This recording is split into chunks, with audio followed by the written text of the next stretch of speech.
ఇవాళ 2 తెలుగు రాష్ట్రాల్లో ప్రధానంగా ఇవాళ ఎజెండా మీద ఉన్నది ఆర్టీసీ కార్మికుల సమస్య తెలంగాణలో ఉన్నది. ఇక ఆంధ్రప్రదేశ్లో చాలా పెద్ద లిస్టే చాలా పెద్దగా అవుతుంది. ముందు ఇక్కడి విషయం మాట్లాడదాం. ఏపీలో ఆర్టీసీ కార్మికుల పరిస్థితి ఎట్లా ఉన్నది? తెలంగాణ వాళ్ళు చేసిన డిమాండ్ ఏదో మీకు తెలుసు. మీరు ఏపీ పరిస్థితి చెప్పండి ఎట్లుందో. 2 విషయాలు కంపేర్ చేసుకుంటే ఇంతకుముందు చూశారండి. ఆంధ్రప్రదేశ్లో జగన్మోహన్ రెడ్డి గారు ఆర్టీసీని ప్రభుత్వ శాఖలో విలీనం చేసాం, క్వాసీ విలీనం అది అని చెప్పి ప్రకటించగానే కేసీఆర్ గారు మాట్లాడితే ఏం సోయిపోయింది అట్లా ఎట్లా చేస్తారని చెప్పి ఆయనే మాట్లాడారు. స్ట్రైక్ గట్టిగా నిలబడ్డాడు కేసీఆర్ గారు. స్ట్రైక్ చాలా గట్టిగా స్ట్రైక్ అయింది తెలంగాణలో, చూశారు మీరు.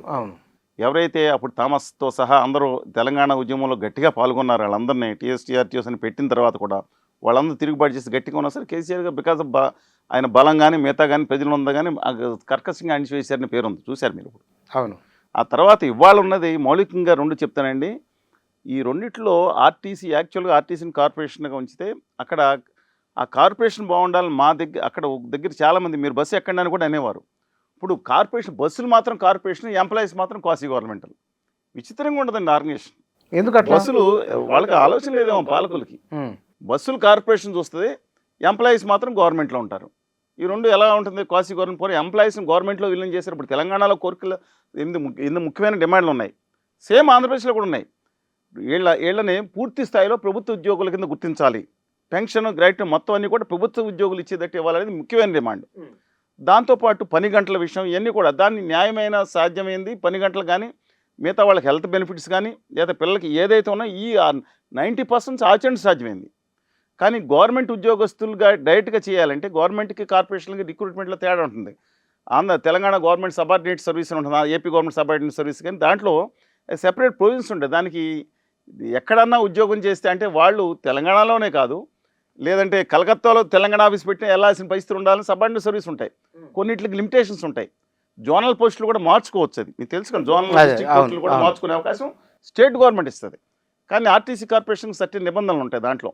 కానీ మనం ఇన్నాళ్ళుగా చూస్తున్నాం కదా, ఆర్టీసీ కార్మికుల సమస్యలు నిరంతరం అవి పెరుగుతున్నట్లుగా ఉన్నాయి. రెండోది అది ప్రభుత్వంలో ఒక భాగమైనప్పటికీ మిగతా ప్రభుత్వ ఉద్యోగుల కంటే ఎందుకు తక్కువ వేతనాలు? అంటేనండి ఇది డైరెక్ట్ రిక్రూట్మెంట్ కాదు, కార్పొరేషన్ మెర్జ్ అయింది. ఇప్పుడు మీకు ఆల్ ఇన్ కార్పొరేషన్ అన్నప్పుడు గవర్నమెంట్ ఎత్తేసినప్పుడు వాళ్ళందరినీ కూడా టెక్స్ట్ బుక్ ప్రెస్ రోడ్ మిగతా బిల్డింగ్ స్టేషన్ అనేక చోట్ల అకామిడేట్ చేశారు స్టేట్లో, మీకు తెలుసు. వాళ్ళకి డైరెక్ట్ కార్మికుల యొక్క బెనిఫిట్స్, డైరెక్ట్ ప్రభుత్వ ఉద్యోగుల బెనిఫిట్స్ ఇవ్వలేదు. రిక్రూట్మెంట్ సిస్టమే వేరు. ఇప్పుడు కార్పొరేషన్ ద్వారా వస్తున్నారు. అందుకని కాకపోయినా మనం వాళ్ళ న్యాయమైన కోరికలు ఏదైనా ముందర పరిష్కరించే మీద పాజిటివ్ దృక్పథంలో పెట్టాలి. ఇప్పుడు కేసీఆర్ గారు ఏదైతే మాట్లాడినా ఇప్పుడు రివర్స్లో మాట్లాడతారు అనుకుంటా, వేరే సంగతి.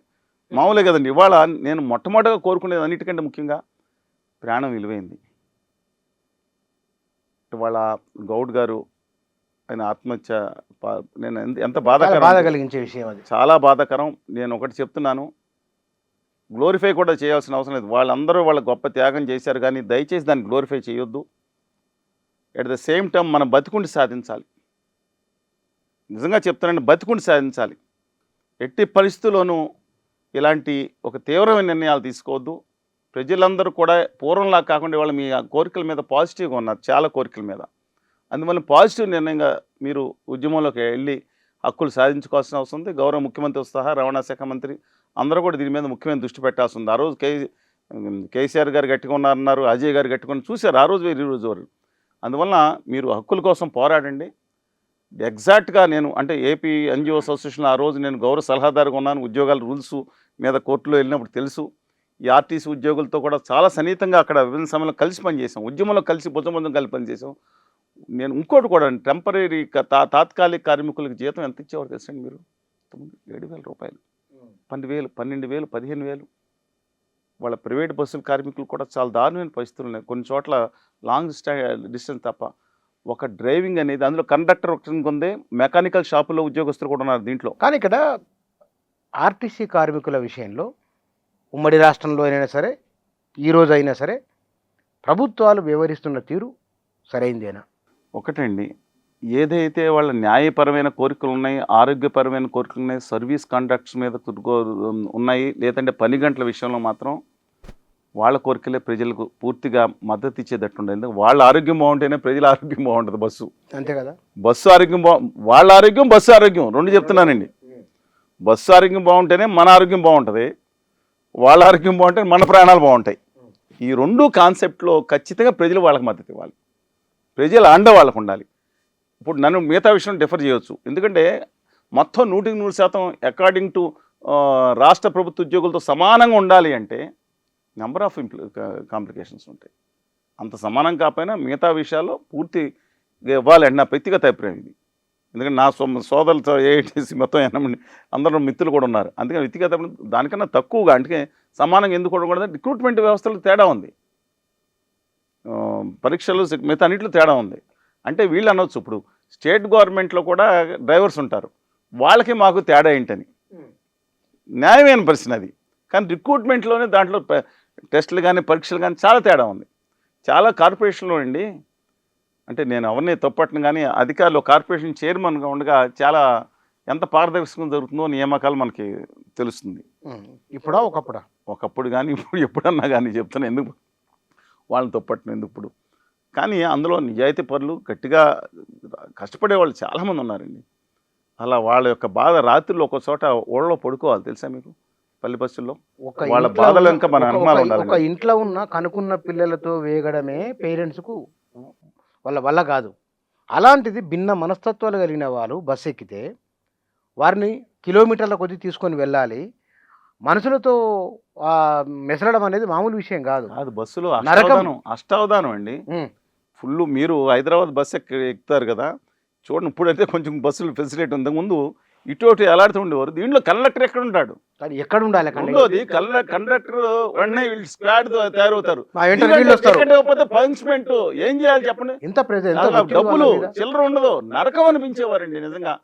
ఇప్పుడు కొంత బెటర్ ఏమో కానీ, ఇప్పుడు కొంత ప్రైవేట్ వెహికల్స్ వచ్చినాయి కాబట్టి కొంత బెటర్. మొత్తం వీళ్ళు చేసిన సేవ నిజంగా అబ్సల్యూట్ గా చెప్తున్నాయండి. ఆర్టీసీ ఆ రోజుల్లో చేసిన సేవ జనం అనుకుంటచ్చు, ఎవరో కొంతమంది మామూలు సేవ, కొంతమంది ఏదో ఒకళ్ళిద్దరు అన్ని వ్యవస్థలు ఉంటారు గట్టిగా రూడ్గా వివరించిన వాళ్ళు మిగిల్చుకుని 10 పైసలు ఏమో అంటే నేను సపోర్ట్ చేయలేదు, ఏమొస్తుందండి అంత కష్టపడి తొక్కుతూ ఉంటారు. మసాజ్ పథకం అంటే లోపల ఉన్న అటు ఇటు ఎంత బలిష్ఠుల మధ్యన నరకం పడేవారండి.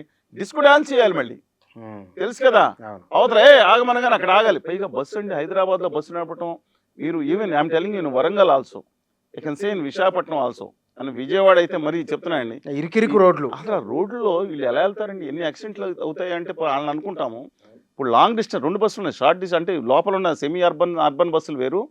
ఈ నష్టాలు వస్తున్నాయి తెలుసా మీకు. ఇవాళ డిటీసీ అయితే అంటే గవర్నమెంట్ డిటీసీ అయితే రోజు ₹1,00,00,000 నష్టం అంటే ఢిల్లీ ట్రాన్స్పోర్ట్ కార్పొరేషన్ అనేవారు. తెలంగాణలో కూడా ఆర్టీసీ హైదరాబాద్ బస్సులు నష్టం, ఏది అర్బన్ బస్సులు నష్టం వస్తున్నాయి. ఎందుకంటే సబ్సిడైజ్ చేస్తుంది. లాంగ్ డిస్టెన్స్ బస్సు ఇప్పుడు ఇక్కడి నుంచి కర్నూలు, విజయవాడ లేకపోతే ముంబై బస్సుల్లో లాభం. షార్ట్ డిస్టెన్స్ బస్సులు అలాగే పల్లె వెలుగు కొన్ని బస్సులు పెట్టారు కదా ఇప్పుడు మిగతా గ్రామీణ ప్రాంతాలకి.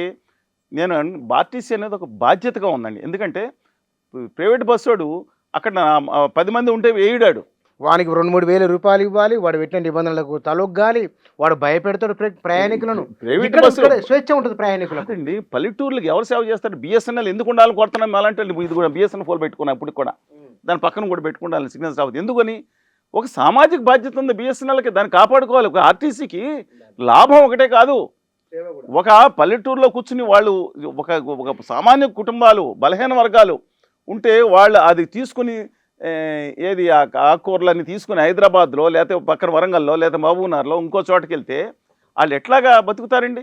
వాళ్ళకి అలంబన ఇదేనండి ఆర్టీసీ అనేక మందికి.